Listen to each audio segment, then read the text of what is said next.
Here in Auckland, Disability Connect has been highlighting the need for a comprehensive housing policy for disabled people for many years.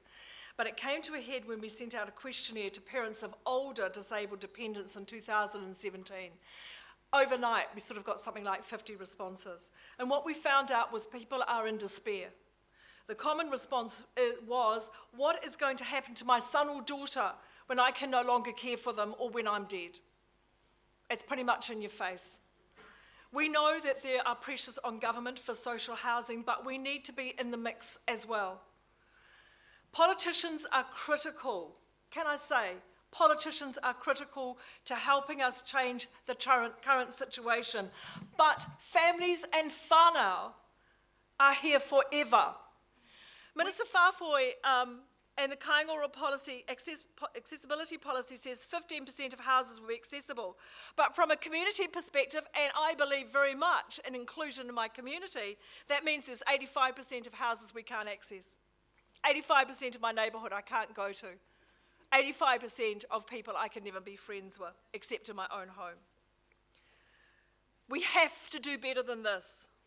There are few respite and rehabilitation options for families.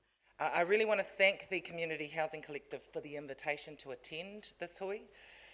The Ministry of Social Development, together with the Ministry of Housing and Urban Development, is currently undertaking various work on preventing and reducing homelessness in New Zealand, and I'm sure many of you would have heard some of the detail around that.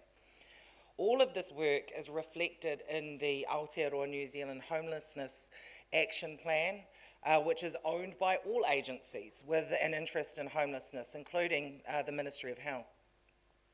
Disabled people are one of the many groups that we know are particularly at risk of homelessness and overrepresentation in homelessness statistics. Along with the action plan, the cross-agency working group on homelessness, which consists of various government agencies, including the Ministry of Health, Department of Corrections and Kāinga Order, are all continuing to consider issues to improve support and accessibility to social housing. There is a strong relationship between accessibility and well-being, and I don't think anyone in this room would argue with that. The Disability Action Plan 2019 to 2023 identifies the issue of accessible housing. The Ministry of Housing and Urban Development and Kāinga Order are joint leads on the improved accessibility of the New Zealand housing system, a programme of work in the Disability Action Plan 2019-2023. Kāinga Order has published an accessibility policy for its housing stock under the Disability Action Plan 2019 to 2023. Kāinga Order has a commitment that nationally 15% of its new builds will be accessible, achieved through adopting the framework of universal design.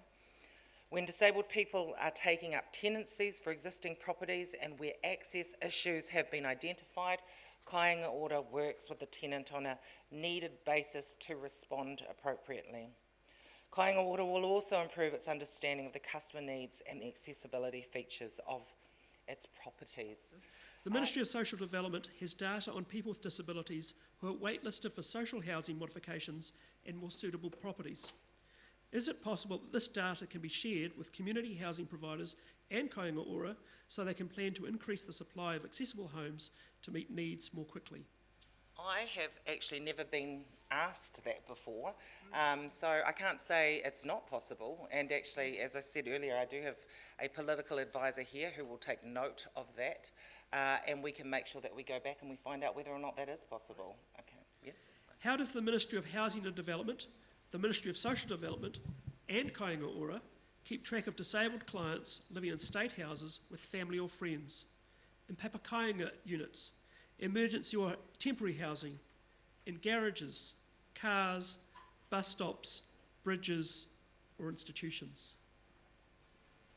Kia ora everybody, my name's Andrew Booker. I work for the Chief Executive of Housing New Zealand, who couldn't be here today. I think that question is really all about the data. Our data is needing quite a bit of work to be able to capture what for our customers and the people who live in our homes. I think across the whole spectrum of New Zealand, what the question is sort of trying to answer is a much wider question. And again, sorry, but I don't think that's one we can actually answer today. There are various surveys that have been done over the last few years. Auckland did one last year, I think it was, that talked about the homelessness people and the range. Statistics New Zealand hold a lot of information, and the last census, some of that information is still to come out. So I think there's still a lot of work to be done in that area, and we're certainly within our own data, we're looking at that as part of the accessibility policy.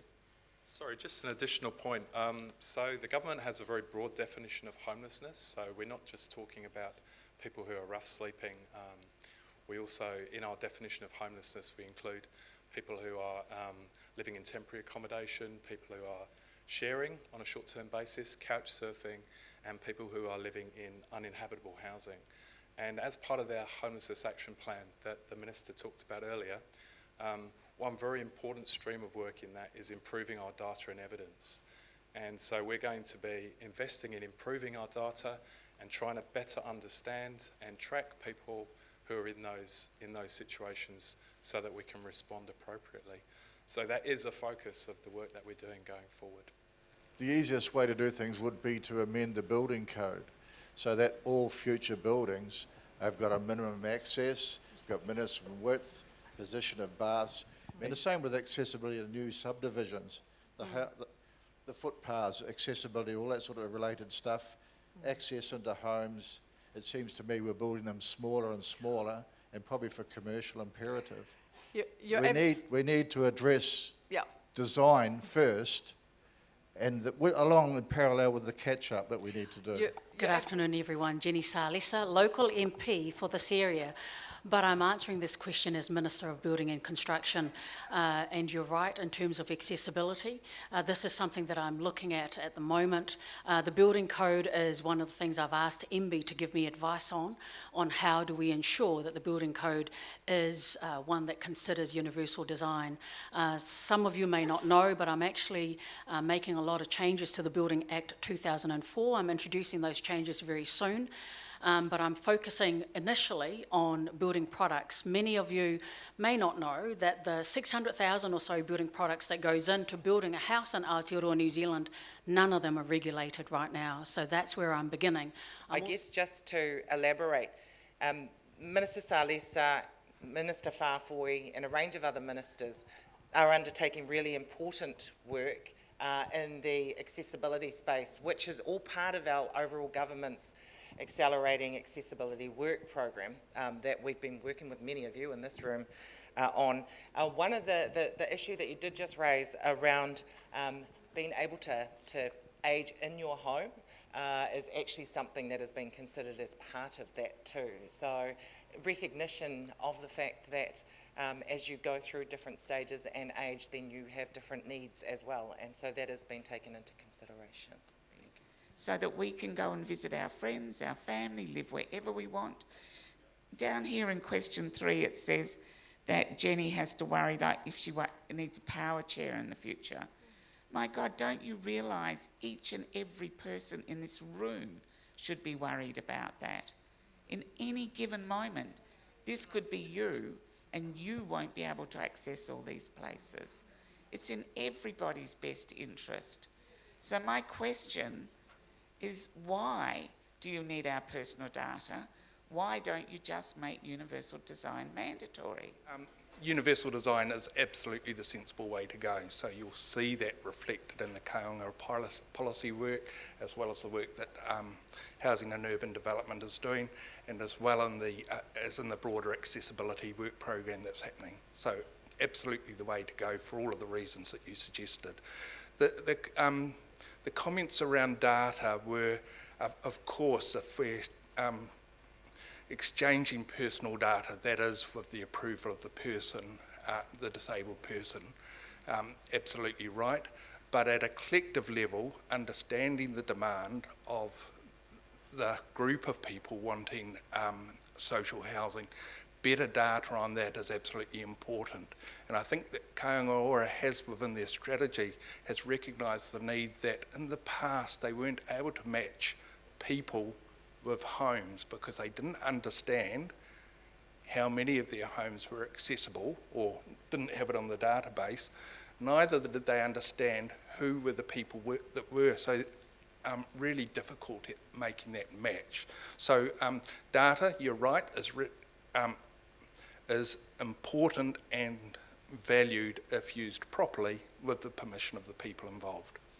This week alone, I have been called from the Ministry of Social Development, from the hospital, and from a lady that very, very depressed regarding housing. The answer for her to go and find one, she's totally blind and she's alone. I cannot help her go find a house because I am in the same boat. You know, the other one, the call from Ministry of Social Development, you have a totally blind person and we would like him to move out from our house, emergency housing. The poor gentleman is totally blind due to not his fault, to someone beating him up until he's blind. So he's sitting there, he can't feed himself, he can't eat. They wanted to move on. So I make a courageous conversation with them and say, let me teach him for about 2 months, you find a place for him to move into and he can use up all his skills that we are trying to get him. The other lady is sitting at home crying every day because she was asked to go and find a house by herself. The other one was at the hospital, had a call from the hospital. The only accommodation they could find is a little room upstairs. She's totally blind, she couldn't walk.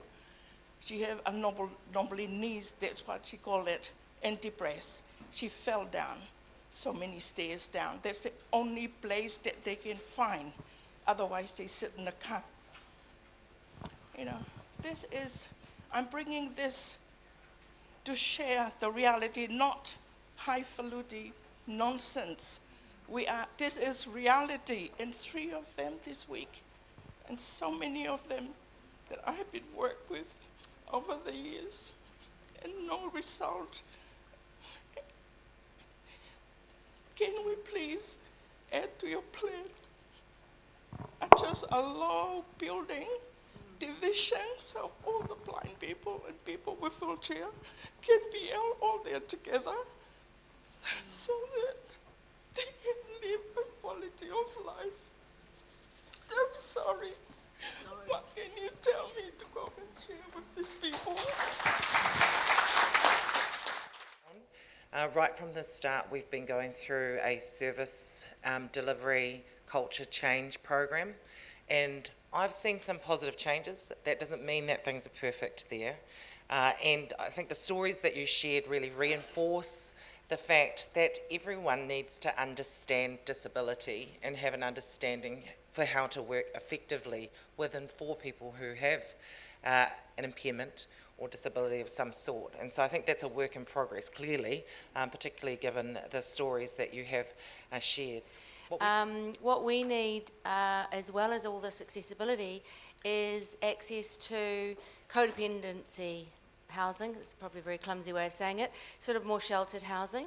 FASD key workers that are informed and trained, as will be similar to perhaps the other disabilities like autism. So these are the people that don't necessarily have a low IQ, so they aren't eligible for support from Taikura Trust. However, their adaptive function and their daily living skills level is really compromised. They're very, very vulnerable. They need to be supported with an informed life coach that's like an external brain that can support them in their day-to-day life, and then they can lead very fulfilling and successful lives. So as part of the New Zealand Homelessness Action Plan, work plan, we're looking at different models of supported housing. So we know that there's no one-size-fits-all solution to everything. So we're looking at international experience in this space. We're looking at what's worked elsewhere in different parts of New Zealand, seeing if we can scale up some of those models. So supported housing models is definitely an area that we'll be progressing under the action plan. And also looking at alternative tenure arrangements. So co-housing models have been, incredibly successful overseas, and definitely something that we can investigate further here in New Zealand. I think, although I'm not an elected person anymore, I am appointed to Chair Kāinga Ora, and we want to be accountable to you for what you said to us when we had that last hui to what we now see today. So Kāinga Ora, for those who are not aware, took over from Housing New Zealand October 1 last year and bought in Kiwi Build and HLC, and is heading towards becoming an urban development authority with a bill before Parliament at the moment that will give it opportunity to do large-scale developments. But what we were challenged to do last time was to look at our own provision of public housing for people with disability. And as the Minister has said, we have developed this plan in collaboration with the sector, and we were requested, particularly at the hui last time, to ensure that disabled people themselves were at the table, but also people with family members with disability, which is where I fit in with my wife's disability. So we brought as many perspectives to the table as possible. We had a symposium where we tested the final draft of that, and we heard the criticism about 15% and absolutely shared it, because our information on the number of people with disability in public housing, I always called it state housing, is actually higher than the percentage of the wider community. So we need to do better than 15%, and that's the target that the board has set our management, and I'm confident we will do better than 15%. One of the ways we can do that is to look at retrofitting the existing stock, and there's a heck of a lot of our houses at 40%, Andrew, average age. So, yeah, so there's a lot of stuff that's older than that, but we have got an ageing state housing stock. A lot of it, when you look at it, is totally inaccessible. A lot of it, when you look at it, still requires people to have their fridge somewhere other than the kitchen, because the kitchens were built 50 years ago. The bathrooms are not accessible at all. And so where we're piloting this is in the Hutt Valley. So we've gone to some of the coldest, dampest parts of New Zealand, and the retrofit started out as a thermal retrofit, making them warm and dry. And the board said, well, while we're doing that, why don't we look at putting in new kitchens and bathrooms, and why don't we make as many of them as possible accessible? So the pilot has been underway for some time, and there's a marginal cost in adding in the accessibility, and universal standard is universal standard. And can we do better than that? Because I'm very familiar with what a retrofit does. When the Ministry of Health has to pay to get a bathroom retrofitted, it's incredibly expensive. So we want to work with ACC and the Ministry of Health to sort of pay it forward. And so Kāinga Ora can take up the challenge of new builds and of retrofitting as many of our older buildings as possible, so that the overall percentage of houses that we have available to rent to people with disability goes up over time. So there's an absolute commitment, and I pay tribute to Dr. Huhana Hiki, who served on the Housing New Zealand board and was a constant irritant, as you would expect, alongside me, to make sure that as we build things, they are built with accessibility in mind. The final point I want to make is MSD asked us to build a lot of one-bedroom houses, our new stock, huge numbers. The question is one bedroom actually suitable if you are an elderly person and you'd like your grandchildren, if you're a person with a disability and you want somewhere for the carer to sleep? So that's a big challenge for us. So when you come to our symposium this year, because we're running it again, please come with some of those issues and challenges and lay them before us so we can work together. Thank you. We would like to see 100% of new builds being fully accessible. Is there a way that you could come up with a date in the future that sets a very clear signal to the market that we can build 100% accessible homes, and that skill then moves into the private market so that people in rental homes can actually have a house that is fully accessible also? Yeah. The answer to that partly needs to be something that we discuss with the Minister of Finance, because, as you know, to build fully accessible is more expensive, and we have a tremendous demand with over 14,000 people on the wait list, and they're only category A and B. And when I was the Minister of Housing and we designed the social allocation system, we had A, B, C and D. and C and D are still people in tremendous need of housing, and they don't even get a look in. So the answer is, yes, we would love to do that, but at the moment there is enormous pressure to build more, and clearly you can build more as we do now without accessibility and universal design. And as Andrew Booker has said, quite a few of the projects that we're bringing to fruition at the moment were planned not just 1 year, but 2 and 3 years ago. And so there is a lag time before we could move to that. And the greater pressure at the moment actually is to have as many houses as we can. And that's why the one-bedroom ones, there's so many of them being built. And our question is, we need to start looking not only at the quantity, but the quality. And that's a thing that requires more money, and more money sometimes is easy to get, but mostly it's not.